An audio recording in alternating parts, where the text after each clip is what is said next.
I'm Lights Camera Jackson. It's Sunday, January 20, 2019. Welcome to LCJ Live. I'm back from LA, back from Santa Monica. Last Sunday night was the Critics' Choice Awards on the CW. It was a big show. Our ratings were up. Some headlines said 19%. Look at the 8 to 10 p.m. hours. We were up 35% from last year. That was a huge increase. Congrats to everybody at Critics' Choice. Hope you watched. It was an amazing show. We had the two ties, Amy Adams and Patricia Arquette, and Glenn Close and Lady Gaga. They were fantastic. Hope you enjoyed the Critics' Choice Awards. I had a great time. I've been posting pictures and little story snippets all over social media. I'll be doing that in the next several weeks, saving a few photos until Oscar nomination morning and more of that. But yeah, had a great time. And now back here to the cold. It was rainy and in the 60s in California when I was there last week, and now it is cold. We got about a foot of snow right outside here. People on their snowmobiles, people trying to plow out of their homes. The storm has hit the Northeast, and it's going to get really cold tomorrow. The high tomorrow in the early morning is going to be like -2. It's going to be crazy, but we're here in the warmth. Hope you're warm and inside. Maybe you're going to watch a movie later today. A Star is Born is already on digital 5 weeks before Blu-ray, but yet it's still making money at the box office. How crazy is that? I'm going to open up this program on my man Taye Diggs. I think Taye Diggs did a pretty good job hosting the Critics' Choice Awards last Sunday. Maybe I'll show off a little bit more here coming up in just a bit, but we have a lot to get to today because Glass has won the box office. We'll talk about Glass making $40 million, basically the same amount of money that Split made 2 years ago. I thought Glass would do a little bit more than that. I thought it would get to around $60 million over this long Martin Luther King Day weekend. Maybe it'll get to around 45, 46 million, counting Monday's total. But it's because of the negative reviews. I didn't really like Glass that much. Gave it a C-. The reviews on the website, lights-camera-jackson.com. What'd you guys think of Glass? Send in your questions, your comments. Did you see Glass? Did you like it? I liked Split. But this movie's a lot slower and a lot more drawn out and not as unique and not as interesting and not as compelling. And so Glass kind of disappointed me. First real disappointment of 2019 because I was looking forward to this. I've liked some of M. Night Shyamalan's movies. Sixth Sense, obviously. The Visit was pretty good. And then Split. Of course, Last Airbender and After Earth were not that great, but I had decent-sized expectations for Glass, and it kind of let me down, so that's too bad. $40 million to win your weekend. We'll get into more of the box office here. Also coming up, I will predict the Oscar nominations, which are coming out on Tuesday morning. This time, in 48 hours, we will know who is nominated for Academy Awards. Kumail Nanjiani and Tracee Ellis Ross will be announcing the nominees starting at around 8:20 a.m. Eastern on Tuesday morning. I'm going to predict them in the major categories, including animated feature. That's why I've got this Wreck-It Ralph. Ralph Breaks the Internet version of Belle from Beauty and the Beast right here. I'm going to predict animated feature. We're going to go through the acting categories as well as director and best picture of the year. So that's coming up in just a little bit right here on LCJ Live. As always, send in your questions, your comments. What do you think is going to get nominated? What do you think is going to get snubbed on Tuesday morning for the Academy Awards? Who could be the surprises? Send them on in. I'll read them right here on LCJ Live. Let's quickly go through the rest of the box office, though. Again, Glass, $40.6 million. The Upside in second with 15.7. That is not a huge drop at all. It's already up to $44 million. And it looks like it's just a few $1 million away from being the highest grossing non-Bad Moms movie for STX Films, the studio behind this movie. Again, they took this film that was a Weinstein Company release and decided to release it about a year later, and it was a great decision. It was #1 last weekend, and now it is going to be one of their highest grossing movies ever. In third, a film that came out of nowhere, Dragon Ball Super Broly. This is one of those Dragon Ball animated movies that has a fan core following. In its 5-day open, it made $21 million. Friday through Sunday alone, $10.7 million. Now, a lot of times these type of movies have a huge, like 80% drop second weekend. So it made $10 million this weekend. I could see it go down to $2.5 million next weekend. That'll be interesting to see. But for now, it is the third biggest movie in America, barely topping Aquaman in fourth, which has now passed the $300 million mark in the U.S. And because there hasn't been an animated movie since the release, besides Dragon Ball, there hasn't been a traditional mainstream animated movie released since Spider-Man opened. Spider-Man is still making money. Spider-Man, $7.3 million in fifth. It's up to $158 million and has a shot. It's got about 11, 12 million to go. Has a shot to become the highest grossing Sony Pictures Animation release. When it opened a couple months ago to just $35 million, I wouldn't have thought this is going to end up being Sony's biggest animated movie ever, but guess what? It's probably going to do that because it keeps winning awards, and I think people are finally starting to catch up on it. It won the Golden Globe, won the Critics' Choice Award, and last night won the Producers Guild of America Award for Best Animated Feature. If it does not get an Oscar nomination on Tuesday morning, it will be a big surprise and easily one of the biggest snubs of the day. It is a frontrunner for sure to win the Academy Award. A Dog's Way Home in sixth, Escape Room in seventh. All three of those are Sony movies, along with Spider-Man. Boom, boom, boom, 5, 6, 7. Mary Poppins Returns in 8. We'll talk about its semi-chances of Best Picture, Best Actress. Bumblebee in 9th. And on the basis of sex in 10th, I've said this before, I believe Felicity Jones could be the surprise acting nominee on Tuesday morning for her performance as Ruth Bader Ginsburg. And on the basis of sex, she's really good. And because the movie's still making money, it's up to $17 million. I think she's got a shot. The Mule is in 11th, Clint Eastwood movie. It is going to get to $100 million. Again, it opened the same weekend as Spider-Man. When it only opened to $17 million, if you had said to me it's going to get to $100, I would have thought you were crazy. But it's going to get to $100 million.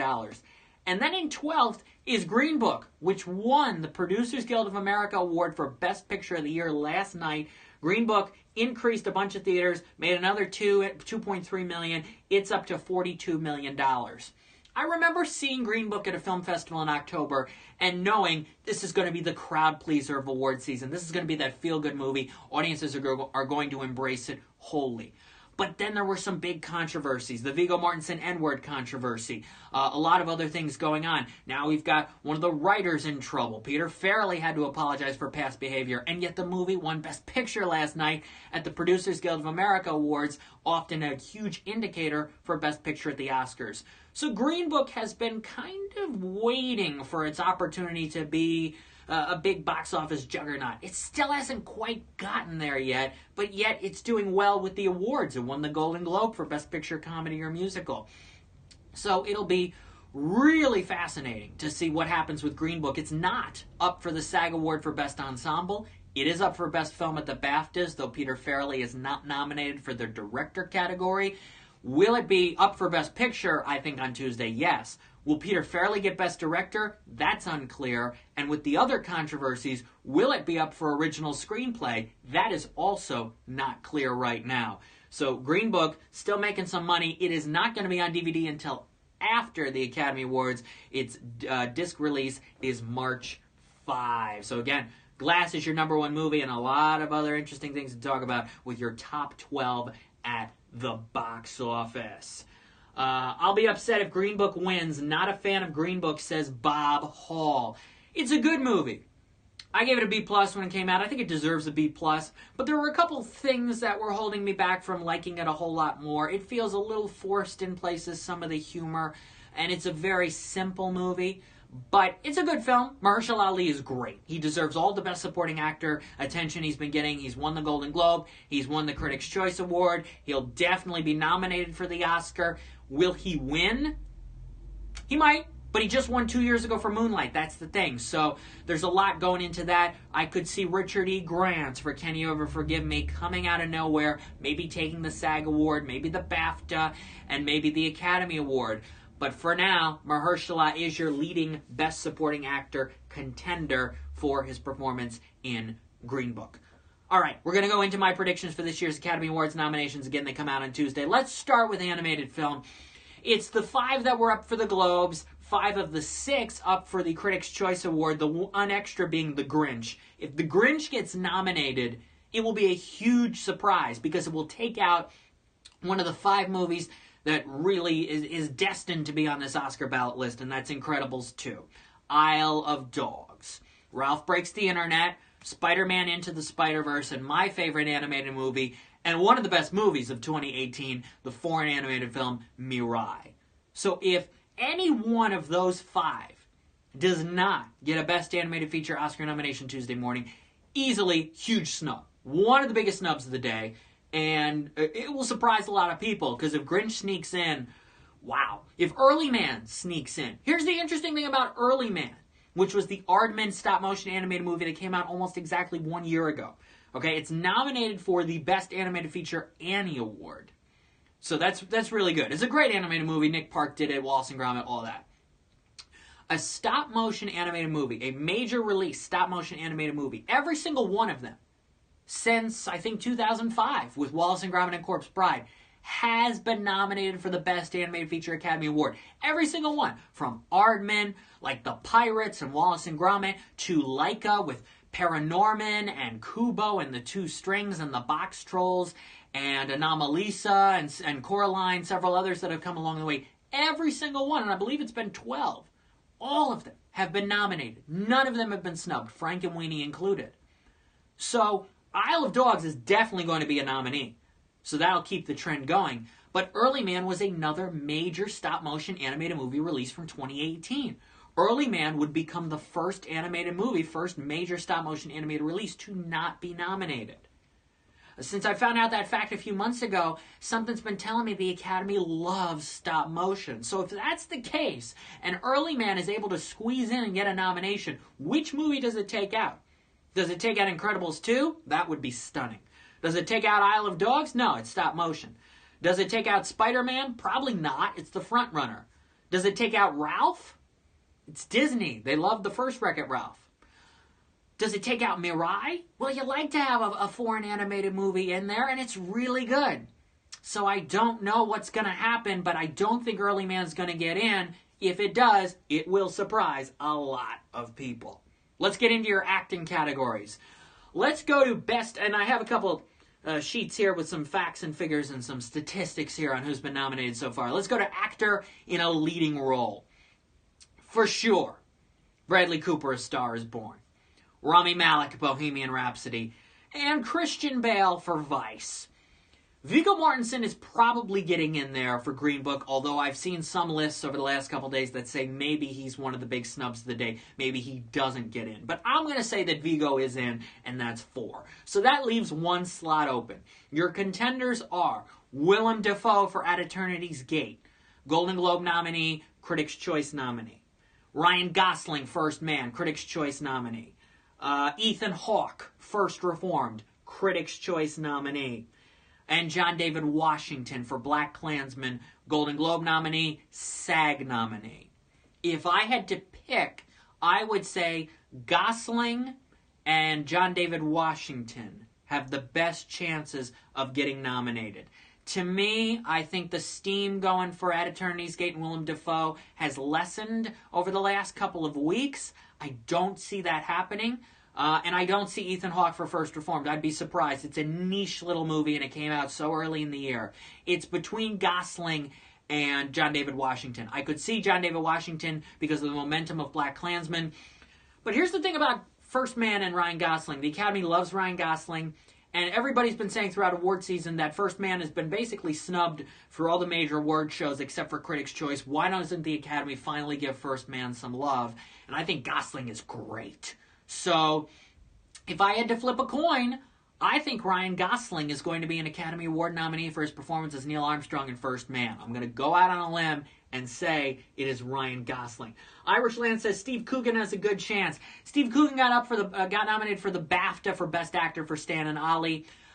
He has no shot, I'm sorry, of being an Academy Award nominee for that film. That film has gotten very little play here in America. In Britain, it's doing very well, and it's appropriate he got nominated. I don't think Steve Coogan is going to get an Academy Award nomination for Stan and Ollie. I think it's going to be Ryan Gosling. But it'll definitely be cool to see which one of the 5 it's going to be who gets that 5th slot on Oscar nomination morning on Tuesday. Let's go to lead actress. Your guarantees. Glenn Close, The Wife. Lady Gaga, A Star is Born. And Olivia Colman for The Favorite are your guarantees. I'd put Melissa McCarthy in there. Something's been telling me for a while that Melissa McCarthy, though she's been getting these major nominations, may not end up with the big one. Remember, she didn't get an Independent Spirit Award nomination for Can You Ever Forgive Me, and yet Richard E. Grant did, and the screenplay did. That happened so early in the year, and that really surprised me. I don't think she's a guarantee. I don't think she's a lock on Tuesday. I think it could go to several different people. And then for that fifth slot, it's up in the air right now, whether it's Emily Blunt for Mary Poppins Returns, who is not a guarantee, though she's been nominated for SAG, Golden Globe, and Critics' Choice. I really think it could be Yalitza Aparicio for Roma, who gets into that category. Nicole Kidman still has a shot for Destroyer, and I'm throwing in Felicity Jones for On the Basis of Sex. If you look at everybody else in contention, I don't think the momentum's quite there for Elsie Fisher for 8th Grade. There's been nothing for Julia Roberts for Ben is Back, which is too bad, but there's nothing really there. Rosamund Pike for A Private War will not happen. Toni Collette for Hereditary would be such a surprise because that is not a traditional Academy-loving movie by any means. The one that really stands out to me because she got a BAFTA nomination for Best Actress a week ago is Viola Davis for Widows. This was a movie that everybody pegged as a Best Picture contender. Early on saying Viola's definitely going to get nominated for Best Actress. Then the movie came out and everybody said, it's a good movie, but she hadn't been getting nominations. The movie has been snubbed. But she got that BAFTA nomination for Best Actress that should have gone to Emily for Mary Poppins. Britain, Mary Poppins. It should have been a match made in heaven. But yet it went to Viola Davis. Why? Why did it go to Viola Davis? She could end up being a Best Actress nominee and get that fifth slot, and maybe it is Melissa McCarthy and Viola Davis. If I had to predict, I still don't think that's going to happen for Viola. I do think Melissa McCarthy is going to get in, and I believe Yalitza Aparicio will be the fifth slot. I will be thrilled if it's Emily Blunt for Mary Poppins Returns. She absolutely deserves that nomination. It's an incredible performance. But I don't think it's going to happen.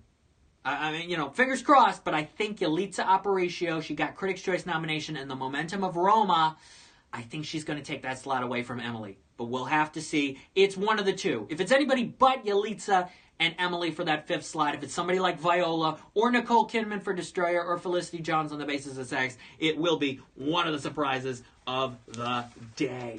All right, we're going through who I think is going to be nominated for this year's Academy Awards. Let's go to Supporting Actor. Your guarantees are Mahershala Ali for Green Book, Richard E. Grant for Can You Ever Forgive Me, and I think Timothée Chalamet for Beautiful Boy. I think he's a lock for a nomination based on the way award season's been going. Adam Driver has been getting all these nominations for BlacKkKlansman. I don't feel like he's a lock. I feel like he could be a guy that, his career's just getting going with these Star Wars movies with BlacKkKlansman. He may not end up with an Oscar nomination this time. Maybe. Maybe it could go to somebody like Sam Rockwell for Vice or Sam Elliott for A Star is Born. Pick your Sam. Pick your Sam as far as which one's going to get nominated. I don't think it's going to be both. If I had to take a guess, I would say Adam Driver does get in and Sam Elliott for A Star is Born is your number 5. To me, Sam Rockwell, he got nominated for the Golden Globe and the BAFTA for Vice. He is not in Vice a whole lot as George W. Bush, and it is not a deep performance. And I didn't love Sam Rockwell in 3 Billboards, but it's much more of a much stronger performance in 3 Billboards than what he's able to do as George Bush in Vice. Michael B. Jordan, though, I don't know. He got a Critics' Choice nomination for Black Panther. I don't see that. I don't see Michael B. Jordan happening. If it's a surprise, hey, good for Michael B. Jordan. Talented guy, talented actor. I don't see it happening. Mahershala, Richard E. Grant, Timothée Chalamet, Adam Driver, and Sam Elliott, I believe, will be your 5 supporting actor nominees. Although I did put out on social media the other day, watch out for Jonathan Pryce. Watch out for Jonathan Pryce because everybody's been watching The Wife for Glenn Close. She's been winning. She's been talking about him in the acceptance speeches. He's never been nominated before. Long career actor. Watch out for Jonathan Pryce for Best Supporting Actor for The Wife. DJ Ricopo says Sam Elliott. Yeah, I think he's in. I think he's in for A Star is Born. Let's go to Supporting Actress. Your guarantees. Amy Adams for Vice. And the 2 women from The Favorite, Emma Stone and Rachel Weisz. Really, if you're in the Supporting Actress race this year and you're not getting in, you got screwed a little bit because of 2 slots going to women from The Vice, or from The Favorite. You got 2 women, Rachel Weisz and Emma Stone, had to take up both of those slots. You couldn't just give it to one of them. You had to give them to both. They will not get separated on Tuesday morning for sure. That leaves the other slots. I believe Regina King will get in there. Again, Regina King, Golden Globe winner, Critics' Choice winner, not nominated for SAG or BAFTA. But she could end up winning the Academy Award. it's crazy and great for her. Really nice. Talked with her last Sunday. She's fantastic. Gave me a hug. Loved winning at Critics' Choice. I think Regina King's number 4 in there. Number 5. Probably, it's uncertain. It's uncertain right now. Claire Foy for First Man is statistically, I believe, the one in contention here the most, followed by Margot Robbie for Mary Queen of Scots. And then you got Nicole Kidman for Boy Erased and Emily Blunt for A Quiet Place. I have read online, a couple places have said Emily's getting in for A Quiet Place, but she's not getting in for Mary Poppins. One way or another, Emily Blunt's going to have a very interesting morning on Tuesday. I don't see her getting nominated for A Quiet Place. I don't. And I don't see Margot Robbie either for Mary Queen of Scots because I don't think enough people have seen that movie. And even though I love Nicole Kidman and Boy Erased, I don't think it's going to happen either. I believe Claire Foy for First Man will be your 5th nominee for Best Supporting Actress with Regina King, Amy Adams, and the 2 women from The Favorite. Okay, let's quickly go right now to Director. Without question, Alfonso Cuarón for Roma. He's probably going to win. Bradley Cooper, A Star is Born, is definitely going to be nominated as well. Spike Lee for BlacKkKlansman will be nominated. And then the rest is kind of open. The other 2 slots could go to several different people. Maybe it's Peter Farrelly for Green Book. He might be in there. Yorgos Lanthimos has been getting a lot of attention for The Favorite. He could be a nominee. I've seen a lot for Damien Chazelle for First Man, Barry Jenkins for If Beale Street Could Talk, because he hasn't really gotten much this award season. Maybe they throw him a bone at the Academy. Powell Pawlikowski has been on a bunch of lists for Cold War, another foreign movie, yet Cold War probably won't be up for Best Picture, but Powell will be up for Best Director.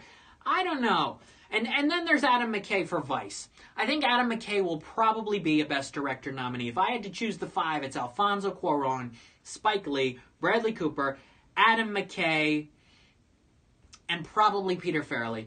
They'd probably end up the 5. I don't see Yorgos Lanthimos being in there for The Favorite, though that's an easy call. If Damien gets in for First Man, it's a huge win for Damien and Universal and First Man. A huge win for them. And how many Best Picture nominees will there be?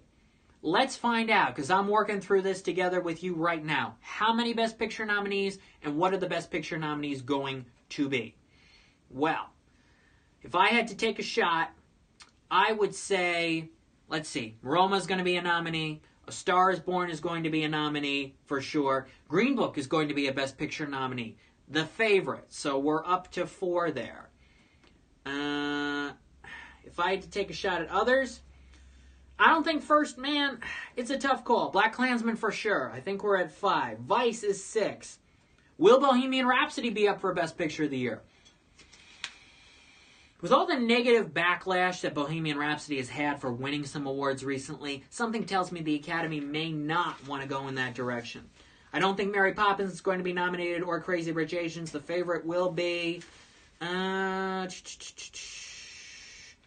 Yeah, Can You Ever Forgive Me will not be because that just hasn't been happening. That's why First Man could end up sneaking in there for Best Picture. Roma, Star is Born. Green Book, Favorite, Vice. Those might have been the 5 if we just had 5 nominees for Best Picture of the Year. Yeah, and then First Man could be... Beale Street probably will be to make up for Barry Jenkins not being a nominee. So I'm going to say there's going to be between 7 or 8. I don't think it's going to get to 9. It's gotten to 9 a lot.